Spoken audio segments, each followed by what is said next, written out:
Cinepocalypse is a horror and exploitation film festival in Chicago, Illinois. Verotika is the directorial debut from punk rock and heavy metal icon Glenn Danzig that debuted at Cinepocalypse on June 13th, 2019. It did not go well. Or maybe it did. In this presentation, I want to discuss not just the positive or negative reaction of a film coming out of a festival, but how the complexity of that reaction is based on intersections of the festival and its audience. How this reception might work differently when we assume than what we assume festivals to work, in part because of the specificities related to horror fandom. In short, how was Verotika understood as both the worst film that has ever shown in Cinepocalypse and also the most successful film to ever show there? I'll also be sharing some ethnographic data about my experience with the festival, using this moment to consider how films are received at horror festivals more generally. So while the field of film studies has been expanding for the last decade, discussions of genre-specific film festivals are still less common. Work on film festivals tends to be what Cindy Wong refers to as the premier A-list festivals, such as Cannes, Berlin, and Toronto. Outside of that, the main focus of festival studies has been on larger regional film festivals, such as the Heartland International Film Festival out of Indianapolis, or community-driven film festivals interested more in categories of identity. That said, scholars such as Matt Hills, Matthias Frey, and Russ Hunter have done some work to consider both the place of more genre-oriented films in traditional film festivals and the cultural work done by genre festivals themselves. Possibly the most discussed idea in this scholarship is less about the films shown at the festivals and more about the offering of larger experiences outside of the films. From this perspective in particular, genre film festivals exist more to give fans the opportunity to see niche celebrities, catch film premieres, watch Q&As, and enjoy rare repertory screenings than focus on the specificity of films being shown at any given time. So to understand this particular screening and its success or failure, depending on how we look at it, let's talk about how most people are entering into it. Cinepocalypse began taking place at Chicago's Music Box Theater in November of 2017, and it was a co-production between the theater and festival director Josh Goldblum, who you can see here. You can also see the Music Box. Goldblum's a well-known name in the counterculture scenes around punk and metal music and horror films. I should offer a side note, Goldblum and Music Box have had a contentious falling out, and the exact future of this festival post-COVID is unclear right now. But in June 2019, it was a growing festival. So few people go to Cinepocalypse specifically because of its name, and very few people know the film named Verotika in this moment, but people are attending it because of its relationship to the celebrity in question, Glenn Danzig. So if you don't know anything about Danzig, that image will give you some insights. He has a history of blood countercultural output ranging from his early work with the seminal punk rock band, the Misfits from the late 70s and the 80s, and then recording his own blues metal albums, which he continues to release today, but were particularly popular in the late 80s and mid 90s. And his musical endeavors are heavily stylized projects that incorporate gothic imagery such as skulls, demons, monsters, and often a ridiculously muscular version of Danzig himself, like the one we can see here. He has used his fame also to launch a variety of other projects, including his horror-themed comic book publishing company, Verotika, whose comics would inspire the films that make up Verotika. So the audience is here for that reputation. At the same time, though, Danzig has kind of a split, Danzig's fame has split in between multiple receptions. One, the rock and metal icon associated with classical music albums, and two, an absurd figure known for his massive ego and violent temper. The second understanding of Danzig has resulted from things such as awkward music videos and self-righteous interviews to specific incidences such as being punched out backstage at one of his own shows and screaming at professional photographers for taking pictures of him during his shows. In efforts to be self-effacing, Danzig has steered into this image somewhat, mocking himself on shows like Aqua Teen Hunger Force and Portlandia. That said, this split between understandings of him as a musical icon and an absurd egotist is one that I will argue is integral to the reception of Verotika. So to describe the film Verotika itself, it succeeds in replicating the bizarre world of Danzig's comic books, but again, the majority of the people watching it at the screening do not read those comics. The film itself is an anthology guided by a storyteller named Morella, a horror host in the vein of Crypt Keeper or Elvira. Morella introduces each tale in between acts of over-the-top violence, such as poking someone's eyes out and licking her fingers, as you can see here. The first sequence of the film is the albino spider of Dejette, which tells the story of a young woman named Dejette, so hurt by the reaction of her lover when he discovers she has eyeballs for nipples that she cries magic tears that turn a spider into a towering six-armed Spider-Man that kills anyone that crosses Dejette's path. And you can see the Spider-Man standing behind Dejette there in that image. The second sequence, Change a Face, tells the story of a mysterious stripper that cloaks the scars on her face while she's at work, then kills other women at night and removes their faces. And the final segment, Drakesia, Contessa of Blood, a fictionalized version of Countess Elizabeth Bathory's life, in which she killed impoverished young women and was rumored to have bathed in their blood in hopes of maintaining her youth. So that said, Verotika does not have the same level of production quality that other exploitation films that might have these outlandish concepts do. So when talking with festival, part of this relates to the budget of the film. So when talking to festival director Goldblum, we discussed the crowd's hope that Danzig would be the new Rob Zombie, another heavy metal icon turned successful horror director. And here you can see a shot from Verotika and potentially notice the imagery versus the idea of the image you can see here from Rob Zombie's first film, House of a Thousand Corpses. Goldblum said Danzig didn't have half, he didn't even have a tenth of what Rob had to make House of a Thousand Corpses.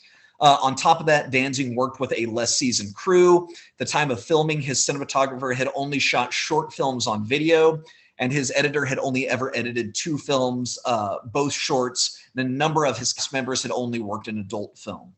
So the result is production issues that you can see again in that image, a flat, washed out aesthetic, incompetent special effects, which we'll see an example of soon, and incoherent editing. While we often think of low-budget genre films as being plagued with issues similar to this, Verotika's level of amateurness is actually rare for a film that jumps into having a sizable audience, such as an audience of almost 1,000 at a prestigious theater. So the crowd response to the screening gives us some insight about what works about the film, though. So the music box, which you can see there, its main screening room holds 750 people, and the screening of Verotika is sold out. So every single one of those seats you see there is filled during this time. Again, that's all based on Danzig's name. So you have a packed room full of people, and you can quickly hear that they are responding to this vocally. There's murmurs in the audience that show that people are aware of the low production quality. The image quality makes it obvious, but so are the over-the-top performances. And throughout the first sequence, again, these vocal responses, you hear the murmurs and laughs and chuckles, and they start and they calm down as people realize what kind of film they're getting into. So it's not really the next sequence until the next sequence that outright laughing begins. Part of this is because of the cheapness of effects, which you can see here. The idea of trying to show a flayed human face with this level of special effects not going to be responded to well, partially because of really awkward editing. There's a lot of long sequences of strip club footage that don't actually have any narrative value and go on really any purpose. And the acting in this moment also pushes towards intentional camp, most notably that of actor Sean Kanan as a consistently befuddled police officer. You can see shaved head and suit jacket there. His intense performance almost seems to indicate to the audience that it's okay to laugh, opening up for an enjoyment that skirts the line between intentional comedy on the actor's part and a camp reading. This also opens up the rest of the film for a similar response, despite the fact that there's definitively no intentional humor value in the film's final sequence. So if the disconnect between the film's goal and the audience reaction is not pronounced enough, the Q&A session with Danzig is going to exacerbate that. You can see him there with Goldblum with some expressions that tell you a little bit about how it went. Danzig took to the stage shortly after the screening, accompanied by 2 armed security guards. Yes, 2 armed security guards. In his initial comment to the crowd, he said, and excuse the language, "Y'all are some fucked up people. I remember growing up and laughing when people died in a movie, but you all laughed at some real sick shit here. Bunch of sick motherfuckers. Now, there's a couple ways to read this comment: an oblivious misreading of the crowd based on Danzig's notoriously huge ego, or an intentional redirection of the crowd's response to the film. Either way, the comment takes one reaction associated with bad films, laughing at its incompetence, and tries to reorient as a reaction common to horror and exploitation fans, showing their comfort with the genre, their awareness of tropes, and their ability to stomach intense or violent imagery by laughing at it. It's hard to tell if Danzig is aware of the two different potential readings of this moment and just wants to push the narrative towards intensely violent film and away from bad film, or if he's just so assumptive about the quality of his work that he does not consider the idea that someone would be laughing at this film for negative reasons. No matter how we read it, though, Danzig's performative approach here is responded to by the audience. It's not to be taken for granted. In this way, Danzig's persona lends a value to the film and to the festival itself. No matter how the audience receives his commentary, it engages them on some level, whether they are embracing Danzig or laughing at him. So in a brief discussion with me afterwards, Goldblum pointed out that he wasn't actually allowed to see the film before the day it was shown. It was accepted unseen for the value of having Danzig appear at the festival and being able to premiere his first film. And Goldblum said upon seeing it that day, "I wanted to crawl out of my skin. He's asking about editing, and I'm like, there's nothing we can do. We have to show this film to people in 6 hours, and there's nothing we can do." But he followed that up with a response that I think is key to the duality I'm going to discuss here. Quote, "But you know, he made exactly the film he wanted to. That's his comic books come to life. You could put panels next to the screen and they're identical. And all the money went into that." The back and forth coming from the festival director of all people seems to emphasize the importance of that duality, an acknowledgement of Danzig's failures and absurdities while being accepting of them to invest in his mythos and his connection to the genre. So films like Verotika rely on a desire to watch them because of some investment in the film. The same can be said about films like the same can be said about director Tommy Wiseau and his relationship to the notorious bad film The Room, which the AV Club actually compared Verotika to in the review of it. The Room's often seen as the ultimate so bad it's good film, but knowledge of Wiseau himself is arguably just as important to enjoying the discourse around the film and the absurdity of the film as anything that actually occurs on the screen itself. So the reason I find this duality so interesting is that while it might initially seem very specific, how much can we project onto other situations, a faded metal star accidentally making a humorously bad film, it highlights something about the horror genre's growing relationship to film festivals that I think might be important to understand. When looking at what scholarship there is about festivals focused on genre films, we return again and again to the idea that film's presence at festivals is far less about the content than the relationship they help develop with the community. Matt Hills discusses genre festivals as a space for horror films to build subcultural capital by tapping into rare, fleeting live events that other fans don't have access to. And Peter Bosma discusses branded film festivals like Genre Ones as a space to draw in a type of audience versus the idea of a space where people come for certain specific screenings. So the idea of the content of horror films being the primary point of engagement at these festivals is actually rare. And it's somewhat an understandable point or a hard one to argue when genre festivals over and over again are promoted primarily through kind of that understood fan-focused content as opposed to the new films that are being shown at them. So Danzig's appearance is this kind of fan-focused content. And if the festival is playing to the mentality of horror fans, he's the perfect type of fan-focused content to interest them. He highlights how what horror fan wants at a film festival, though, is a complex topic. If one is to believe that horror fans want the best horror content possible, the idea of watching an unscreened film by an untested director should give them pause. In fact, on the way to this festival, my partner asked me, is there any reason we have to believe that Danzig can make a good movie? But if audiences are looking for a fan experience, the chance to see the world premiere of a film that's also the directorial debut of a noted horror personality is important, especially when paired with the actual presence of Danzig, who rarely gives interviews, especially not in live settings such as a festival. And that said, that benefits the film itself in this situation. If the film is unexceptional and if Danzig's presence is rote, the story of this event becomes no different than any other Q&A. But if the film is bizarre, if it's an abject failure, if Danzig himself is absurd, the event and the discussion around it is one that's to be collected in people's experiences and discussed and reminisced upon. So there's a story here that rubs off on the film itself. The cultural discourse that was fighting uphill for the film to be received as a positive film in general slides the opposite direction and becomes noticeable for other reasons. But the most important point is the film becomes noticeable in a crowded horror scene, where some of the best reviewed films actually become lost in just a glut of options. We might even say that Verotika's failure to transgress is what makes it particularly interesting.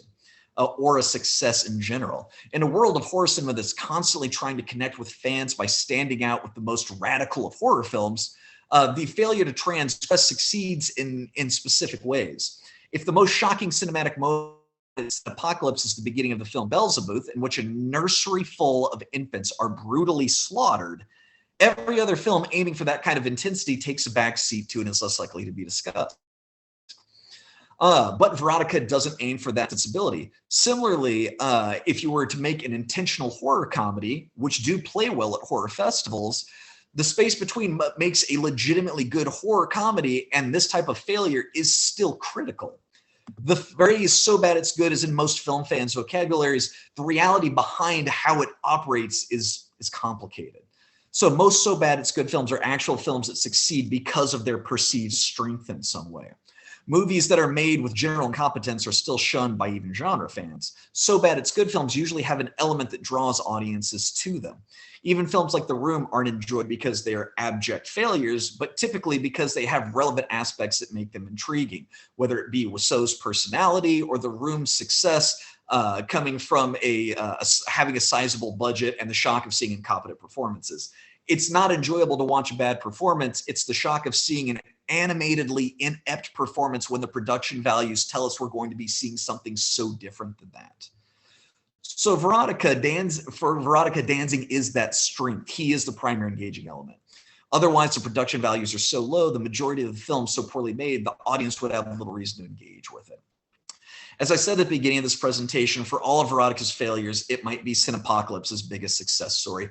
No other film at the festival has garnered anywhere near as much interest, and its other opening night films in previous years, Sweet Virginia and The Domestics, act as perfect examples of decently reviewed but underwhelming films that provided nothing to the festival and got nothing from their space at the festival in return. And admittedly, not every film can have Danzig's name to it, but the more important idea to take from this is how the idea of the narrative that develops around the film festival process might relate to the specificity of the horror genre and horror fans. Though through Danzig's name and his performance, multiple are attached to the film at the festival. And while we might think of some of those ideas as negative, they actually play particularly well to a horror culture where Danzig's name is important, where the duality of his persona is embraced, where the idea of so bad it's good is popular, and where people are most likely to be finding this on a website or a streaming site for horror fans like Shudder. So horror fandom has long been built on this duality within this narrative, this reverence for the exceptional moments and visceral impact of the genre, while at the same time accepting much of the genre-defined boundaries that often make even horror fans themselves mock the genre. So this reaction to Verotika reminds us how this duality can play out in the space of horror film festivals, how Cinepocalypse acts as a fertile ground or a particularly strong launching pad for this narrative, and how that can impact the reception of films in a way that we have to parse out. So thank you very much for listening.